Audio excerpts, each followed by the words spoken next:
I think utopianism plays just as important of a role in the book series that I'm writing as the dystopianism, obviously. As I mentioned, the book series is about this. It's called, the whole series is called The Fall of John Rowe. And John Rowe is this debauched, evil nobleman in Iceland who kidnapped this child prodigy named Edmund because there was this sort of ideological rivalry between them, which eventually became a political rivalry. Um, Edmund wanted a free society. John Rowe did not. John Rowe was a total pervert. He was a maniac, weirdo.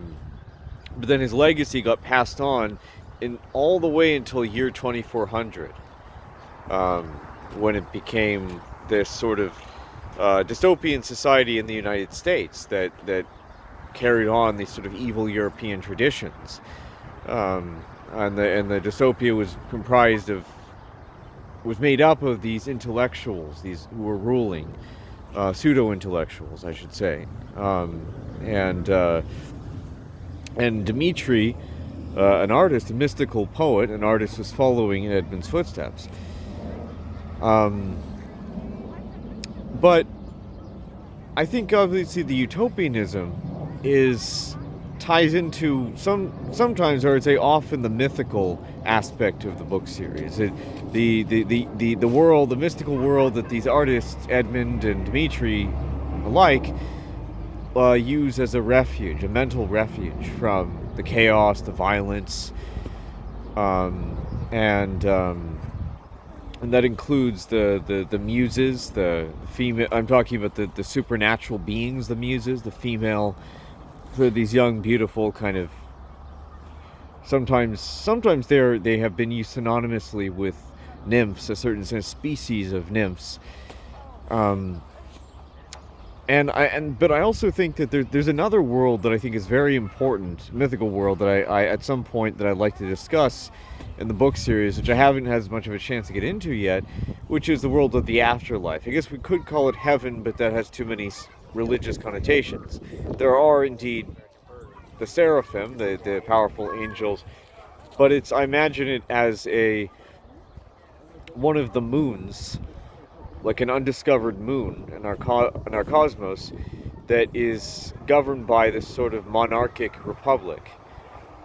And this idea I've been thinking about for quite a while. It's like, well, would this be the ideal political system of having all the merits and all the sort of the intellectual uh, uh, the intellectual abilities and the assets that a monarchy would have of the discipline, that sense of responsibility, but also the role of a republic would be to give the society, the masses, a way to participate in their government, right? Obviously, so there would be a voting system, but there would also be no majority rule, right? There wouldn't be the majority oppressing the minority, like there would be in democracy.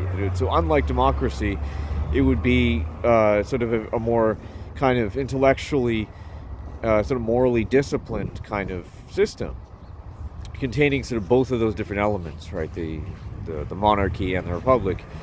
And I imagine that Dimitri's world and Edmund's world likewise were trying to emulate that. That Edmund was wanting to emulate that, but John Rowe was not, did not believe in an afterlife. First of all, he that's another reason why there's a whole lot of sort of this philosophical rivalry between him and Edmund.